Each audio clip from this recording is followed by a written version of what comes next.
How do you emotionally connect with your reader? How do you write characters that readers want to read about and long for? When they finish one book, they can't wait until the next one comes out. And the expert in that is Michael Anderle.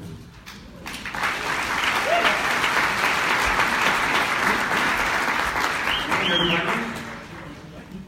For all of you that want to hear me rant again, have to get kind of upset about something before that happens, and I'm not really upset about this particular discussion right here, except for Martha Carr, when I was walking around this morning asking, what would you like me to speak about? I mean, what's the one thing that maybe you hope to get out of this? And the lady goes, the thing about Magic Mike. I'm like, Martha, you bitch.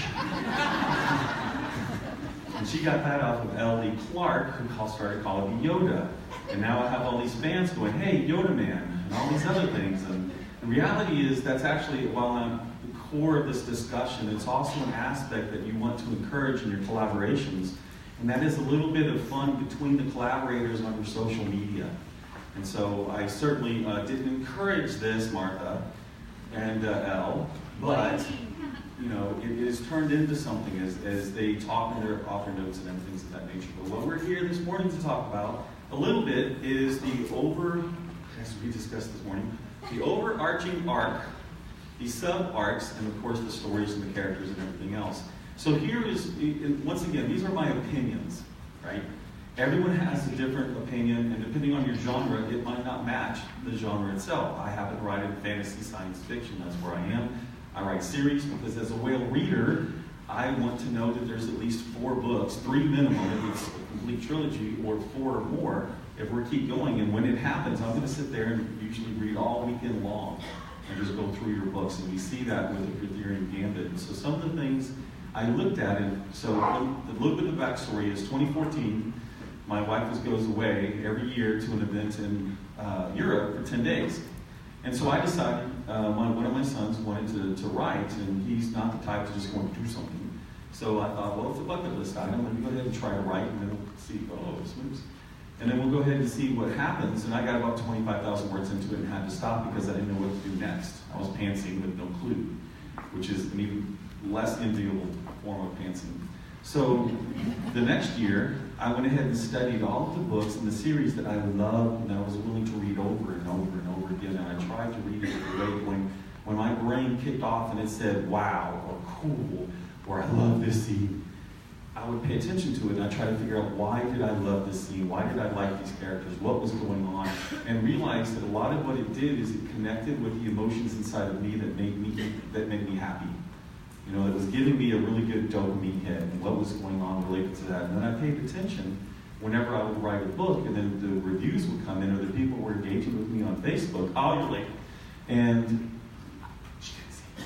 and then find out what was going on related to that and then do more of it. Well, unfortunately, one of the do more of it was I found out if you add new characters to a book, the readers are really engaged with those new characters, which seems really great. And if you're a new writer like I was way back then, you decide to take the easy route and you add another 2 characters and another 3 characters. And by book 5, you're like, you fuckers need to die. And then you understand how come Stephen King is sitting there and destroying people, and then George R.R. Martin does the Red Wedding, and you go, man, I can't do that. I'm not George R.R. Martin or Stephen King that I can get away with that. And so you run these things, and then occasionally someone's like, whatever happened to so-and-so? And you have to go back and read 3 books back to figure out who so-and-so was. And I'm like, that's a minor tertiary character. Why did, yeah. So characters are important to the readers. And if you want to engage them lightly, you can add characters to them that they follow. And the biggest subjective opinion I have is that you don't have to have your characters doing something within the plot to make them important. And I don't. So there are a lot of times I will actually write a book and there's one plot going on, and I'll create another plot out of it, or I'll just create a scene where the characters are talking about something that is totally irrelevant to the plot. But between those characters, it makes them grow on the reader, and the reader loves to find out about them because they're interested in finding out about other people. Now, the people might have an alien skin on them, but there's some way, some emotion that's connecting with them, and so that's really important from that. And so I'm all about character, less about plot. Now, having said that, the plot obviously moves the story along, and so when I created the Arthurian Gambit, which its first arc is 21 books, not recommended, but I broke it up into 3 sub-arcs of 7, again, not recommended. And then, we figure out what's going on. So let me take you back a little bit to my original design when I set this up. And remember, I read thousands of books. I didn't have a clue about cable works, anything about the author community. I wasn't working with anybody. I had just read a lot. And I was 48-ish, 7. So I say that to explain that I've been around a while. I've seen a lot of things. As we grow older, we get a lot of wisdom and knowledge that perhaps we don't know where it comes from. And so I'm looking at this and I go, okay, I wanted something where I could, if the off chance that it became successful, I didn't want to be stuck in it. So I'm like, well, what do I like? I love vampire stories and I love aliens and I love science fiction and I love near-Earth stuff and I love the military and I'd like it someday to go space opera, but I don't want to write that right now because, the concept of writing a universe with all of this stuff going on in outer space sounded like work. So I cheated. I set everything going on in the now, and just tweaked it a little bit.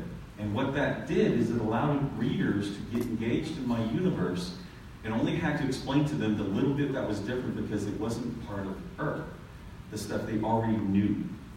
And that worked for them. So the other aspects that I've seen from reviews and readers are like, you know what, I thought this was going to be another vampire story. And then he changed it. It's because I don't like it, Bram Stoker. I'm not a horror person.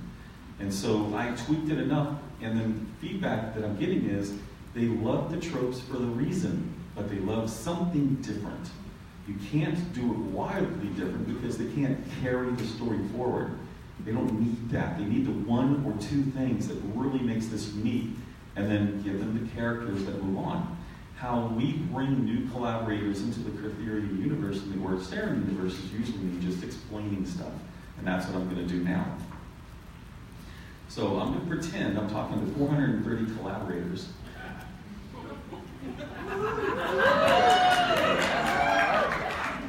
And this is what we're going to do.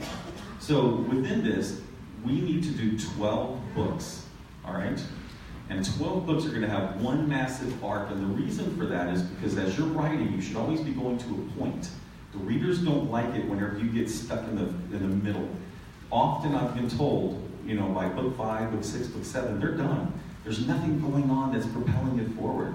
And when you accomplish this massive one arc, then you are always going towards something, and the character knows that it's out there, even if the book you're in doesn't necessarily focus on that arc. And here's an explanation of how. My 21-book arc was related to Bethany Ann, the protagonist, has to save Earth from the aliens. That was it. That's the big, massive arc. But whenever you broke it into 3 structures, as a military, you don't allow the bad guys to be behind you as you're going forward. So she had to take care of what was going on within Earth, which for me meant I didn't have to recreate Earth, right? That was lazy. And all I had to do is explain the difference of what went on, how aliens modified humans in the past. And we had our paranormal vampire werewolf legends, and how they were under, with the unknown world, as I call them. And yes, I was thinking of Kate Beckinsale when I originally wrote that again. Yes, I know. Anyway, so it's like, sorry, wine went, so was my wife's knowledge. So within that, she had to deal with what was going on on Earth, which also allowed them to understand the history of what was going on. I did not do any data dump because as a reader, I enjoyed having the world unfold to me. And that's how I wrote it. Now, I also didn't know everything, so I was writing my world or designing my world as I wrote what was going on. And that's just one of the ways that you do it. There are many of you who prefer to write the world first and then write the characters in it. I wrote from the little small town out.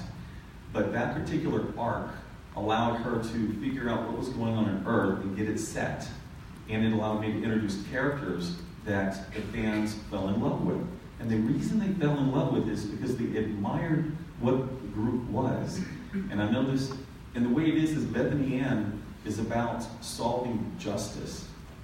And she is going to do it because she believes it's unfair, and then all of a sudden she's allowed the opportunity, even though she was dying. And I introduced the fact that she was dying to hopefully grab an emotional hook in the reader, because it was unfair. She hadn't done anything wrong. She was admirable. She had worked really hard. She was trying to bring justice to people who were already dead, cold cases, and now she was dying at 28. Damn.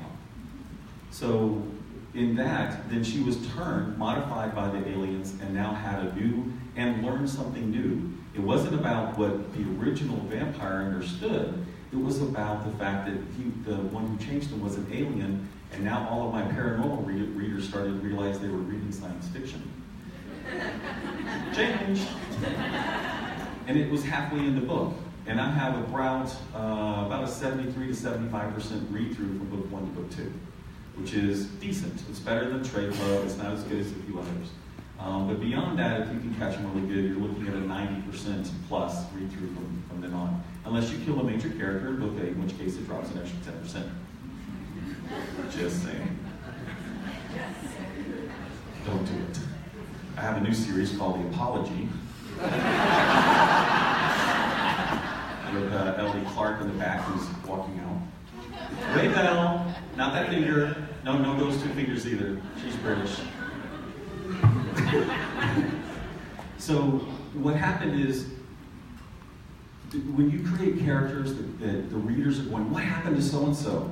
And by the way, I get this question a lot. I'm thinking about doing a universe. How many people are thinking about doing a universe and have fans going, what about so-and-so, and you can't write it?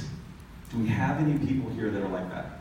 So we have one in the back, we have two, we have three. Do we have any more? 4, 5, 6, 7. So we have at least 7 of you motherfuckers that need to be getting your collaborations going. That's how I grew. That's 7 of you. Get going. Find people. Because what's going on is your fans are going, give me more, give me more. And I looked at it as a situation of how can I help my fellow writers? As evidence from here, right? It's not a situation of going, oh, this is great. It's like, how can I help other writers? And my fans, they wanted more stories, and we already had it. So for the 7 or 8 people that rose, or that raised up your hands, for the 7 or 8 more that didn't because you're an introvert, then get on the ball if you're willing to do it. If you find yourself as a publisher, so we looked at one large arc, we broke it into 3 arcs. Now we do it as 12 and 4. I spoke about why 4. A lot of people do it with trilogies. As a whale reader, I'm kind of, trilogies just kind of seem like breakfast. And so I like the idea of 4, because 4 says there's going to be more. So I was just explaining that, why I chose that number, why we chose that number, or choose that number. So then we look at it from engaging the characters themselves. And I often tell people, what happens is whenever we talk to the collaborators come back to us with a plot. And it's like, this is what's going to happen, and this is what's going to happen. And I go, great, now ignore that. Tell me about your characters. Talk to me about the people. And then they might come back with something that's like, okay, so-and-so, and they've got their parents have died. I'm like, okay, that's common. There better be a fantastic reason that they died, because otherwise, readers are like, okay, so what? I've read 50 stories of parents dying. And so what's going on, explain more. And then we had, I'm going to give you a little bit of a background on what I can remember from a conversation with a potential collaborator that we're working on. And at that point, he's like, okay, my protagonist is gonna be female, and she's gonna go to college, and this is what's gonna happen. And I'm like, okay, so in general, we do sets of 3, right? You're the protagonist, 2 support characters, and one of the support characters I prefer to be non-human. Is it a dog? Is it an AI? Is it something? What is it? It can be human, then we'll have an odd human. But he's like, it's gonna be a dog, and I'm like, crap. Well, 1, we already have a dog in one of the series, and 2, kind of boring. So let's work on this dog. Like, okay, so we work on the dog, and it's like, it's gonna be a demon dog. Okay, so this is kind of an uplifting set of stories where we're here for truth, justice, and the American way, so to speak, and we have a demon dog. Well, no, he came out of hell, and he was tossed out because he was kind of good. All right, we can kind of work with this. So we continue. And he goes, all right, now here's the thing. He's scared of cats. I'm kind of liking this. And he does this other horrible thing, and he's got an attitude. And they'll always talk about this dog. The where I'm like, fuck, I want to hear these stories about this dog. And remember, at the beginning he's like, she has a dog. And I'm like, who cares? But now that we started talking about the relationship between the dog and the main character, and we're talking about these things, and all of a sudden we're looking at it, like, I'm thinking to myself, send them in to go see a movie. And all of a sudden the dog is going after the popcorn, and the cat, and it's just, all of my creative mind keeps going, and it's like, I just want to hear about the dog and the girl. We're done. We have got the characters we need. We're at the next step. And so then we can create plot and everything else because I'm in. If we can create that opening aspect that really gets these characters to the reader within the first 3,000 words, we've probably captured them for most of the book unless we fuck up, which we couldn't. But then we move forward. And so your characters, from my perspective, once again, my perspective is I want readers who want to reread my books. And we had a few. We had one last night who was up here, Daniel, and he's read through them like 18 times. These are 18 books now. And he's looking at the last one and going, do I start over? Do I go ahead and read the next one? And so another individual asked, it's like, why do you do it? And he said, I'll tell you why. These characters in Bethany Ann caused me to think about a life I wish I could be in. I wish I could have something where someone was working for justice, which is, once again, her main emotion. As a character builder, I look at it in 3 parts. What is their main emotion? What is driving them right forward and what's going on? What is their main kind of attribute? And what's one human thing about her? Something that has nothing to do with plot. And for Bethany Ann, she loves Coca-Cola, hates Pepsi.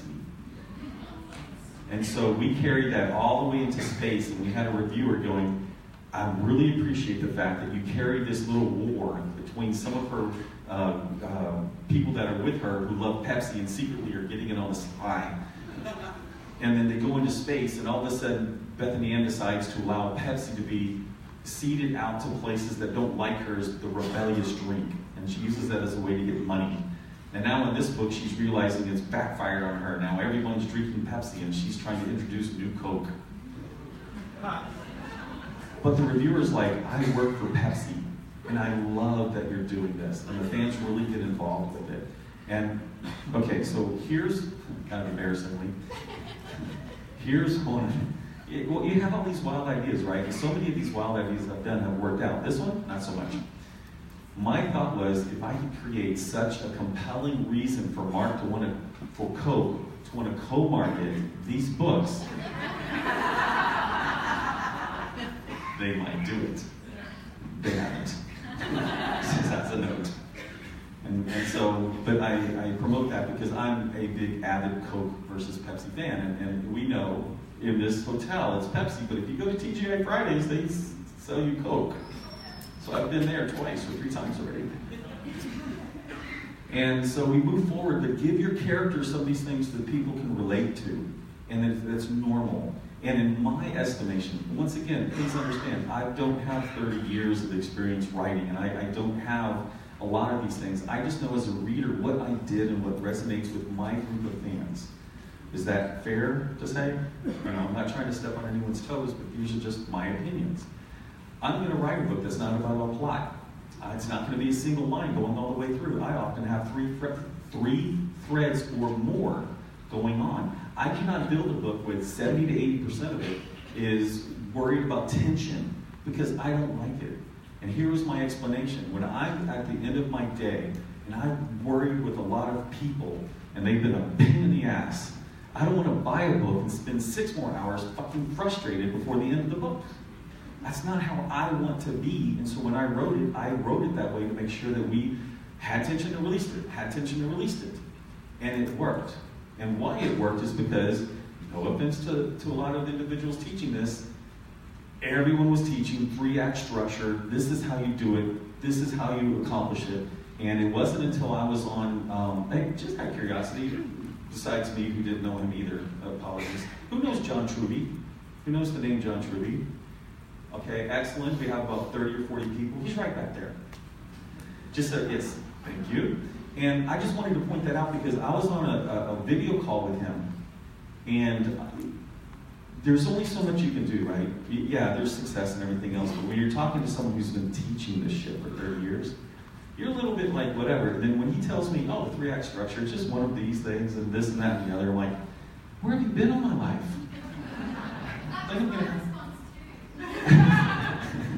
He's like, I think I'm going to have a bromance with you. And he's still here. Sucks to be him. So, I chose not to do that, right? And I can be, as my rants have evidenced, I can be a little annoyed at things when I feel that people are telling me there's an absolute. There's not a fucking absolute, people. You can make $1 million. You can make $100 to change your life. You know, the million is a nice number, but I say that number to tell you can make 100,000, because the 100,000 is something all of a sudden not that big a deal. 10,000 a month, 200 a month to be able to afford I remember with the little kids. You know what? The little Infamil, that shit is gold. That stuff cost $1 billion. Yes, shaking heads. That stuff is expensive, and you can write a book that can do it. If you grab a character that people are with you, you can write another one to get your Infamil next month, and then your Infamil in diapers. And then moving on, because characters can change it. And then the reviewers, the readers who are the whale readers who are looking to get into a series, and the reason we do that is because our time investment isn't as much that we want to engage emotionally, and then we don't want it to stop. We want the next one. It is our dopamine hit. And your arc at the highest level, and then the separate arcs within, and then the accomplishments of what goes there, because you have to grow, right? They can't be the same thing all the way over. I'm like, Jamie, why are you raising your hand over there? Call you out. Yeah. So, once again, because it's a meme now, names and faces escape me, right? A couple of different things that have gone on. You know, my universe was one story, the Kurtherians. I'm not really a big thing trying to explain what my stories are about, because as authors, we tend to get into it, and the next thing you know, the eyes have glazed over. And so I try not to go down that path in the first place. But one thing that I wanted to do is talk about open loops. And, okay, I had this discussion in July. Who's seen the video that said, you know, 40,000 in 1 month that I did last year in July? So we have a few. In that, yeah, you were there, Martha, hand down. You're on the bad seat. But in that, I talk about the cliffhangers. All right, so here's my definition, and then I'm going to ask you, everyone who doesn't agree with this. My definition of a cliffhanger is when the person is hanging on by their fingers, they're about to die, or they're about to get shot, or whatever's going to happen, and you shut the book. It's done. You leave them there. Who believes cliffhangers are anything less than that? Some of you are lying. We've got one, Gary. In the back, Gary. So, the challenge is a lot of people will believe if you have a major, like, they're going to go to the star, but they're all safe at the moment, that's a cliffhanger. I'm like, no, it's not. But anyway, what's going on is there are people who will say, hey, look, I'm going to put a cliffhanger in my book, and how many of you perhaps do this? How many put a cliffhanger in the book because even though the reviews will bitch at you unmercilessly, they will buy the next book to get it because they've answered it. Okay, fair enough. And I think it's a legitimate way to do it. I'm too scared. Let's not say this like, you know, my opinion, you shouldn't do it. No, I'm scared. I don't want the flaming comments. So there's something called open loops. Now, open loops are things that whenever you started with your story, but you don't answer it in this book, the mind wants to know what the answer is, right? That is the definition of what's going on with a cliffhanger. It's just massive. If you will put open loops in your stories, a bunch of little ones, it will cause the same amount of dissonance with the mind that they will want to know what's going on in the next story. And you can use that concept across genres, including those that don't necessarily need a series. And so I'm going to ask Dan Foley to come up here, because he was silly enough to tell me this morning that concept helped him change and talk just a little bit. So let's get a little bit of applause for Dan.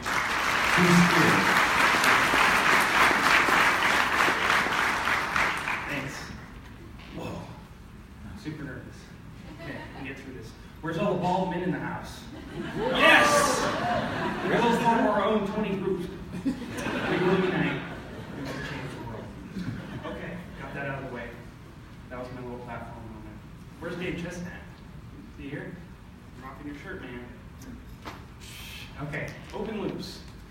tell you guys a little story. I've been writing for 7 years, and I would finish a story, and I would hand it to my wife, and she would say, "Honey," and that's when I knew something bad was coming.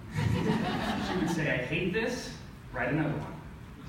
7 years of that. 7 years. She likes you. Wow. 7 years. So I was listening to the author biz in March. I hear about this guy, and I start listening to everything, and I hear about open loops, and like, just the light bulb goes on, clicks in my head. I'm not doing that. I'm not even in a small way. I have nothing to carry my readers through the story. It's just plot, you know. So I applied that to my story. I gave it to my wife and a best friend of mine who's also been telling me my stories are crap for the past 7 years. And they both blew through it, just like super fast. And if I can please my wife, I can please anybody. So. What's an example of an open loop you did? Open loop I did. I start out the story with my character is estranged from his brother, and he doesn't want to face him, but he realizes that he's going to have a little family reunion with his brother. And when he gets there, his brother has bailed and hasn't showed up. And so you're like, why? You know, why? So Is that part of the plot or part of the character? it's both part of the plot and part of the character. And I seeded about like 20 of those in this little short story. And my friend called me up and he's like, "Dude, I read this and I was like so stressed out. Like, you stressed me out really bad." I was like, yes. So that's open loops. Okay. I don't know if that explains it. Yeah, no, I'll continue, but I wanted to see, just kind of show the power of an open loop.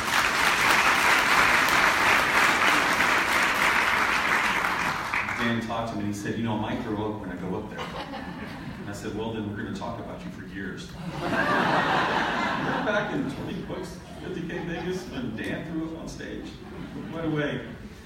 So the open loops, what's going on is it doesn't have to be, in my opinion, it doesn't have to be part of the plot. Here's an example. When I have a group called Team BMW, 3 little off-the-wall individuals who are part of the R&D group, and they decided when they were creating this big station in space that they wanted to have the world's first best bar. Nothing to do with saving the world from the aliens, they just wanted to drink beer and look out at the stars. So I actually made that happen because when you think about building a bar in space, you have to start thinking of all the different components. How are you going to get like a 2-foot or 2-story tall glass in space? What are you going to build it with? Okay, what about hops? We can't just go anywhere, so now they have to go into the world and get hops. And then you look at different aspects, and you have to get the copper kettles that you're going to build beer with, right? So I made this thing happen over like 3 books, where these guys are trying to build the space bar. And it got to a point where, people are asking, and it's like, okay, what are we going to call the bar?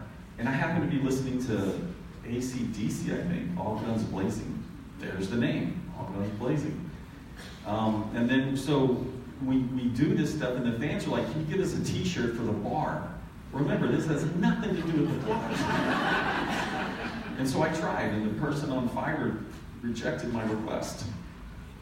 So building aspects of this increases the fans' involvement in your stories, increases the money that you're going to get because they're going to read the next story, and it increases the ability of them to connect to your characters once again. Because everything, in my opinion, comes back to character, unless, like a fairly good friend is Russell Blake. His Jet series is about action, action, action, action, action. In my opinion, action all the way through gives me one hit, one time. I'm not going to go back and read it because I know what's going on, or the suspense. But a character-driven one, I will go back and reread because I love the characters. And frankly, as most of us are readers, we'd rather go into a book we like and work with real life. The people who we don't like. Yes, I see some smiles and some nods, so I'm not the only one who's like this.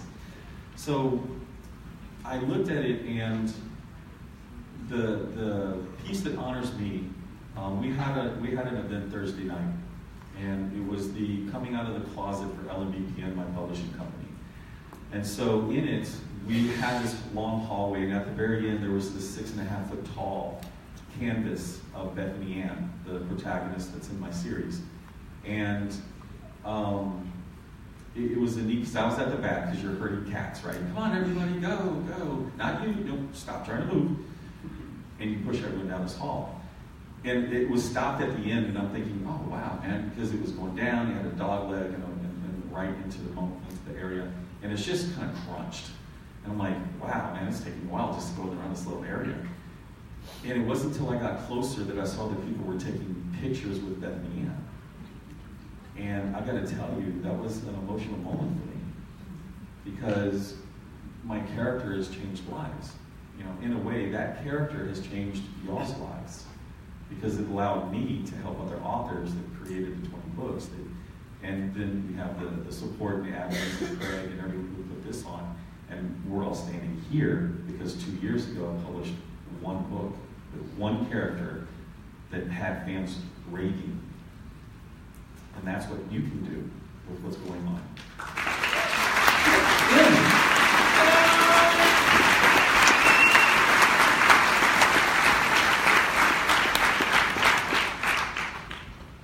And once again, because we listened to you, a half-hour break. See you at 9:15.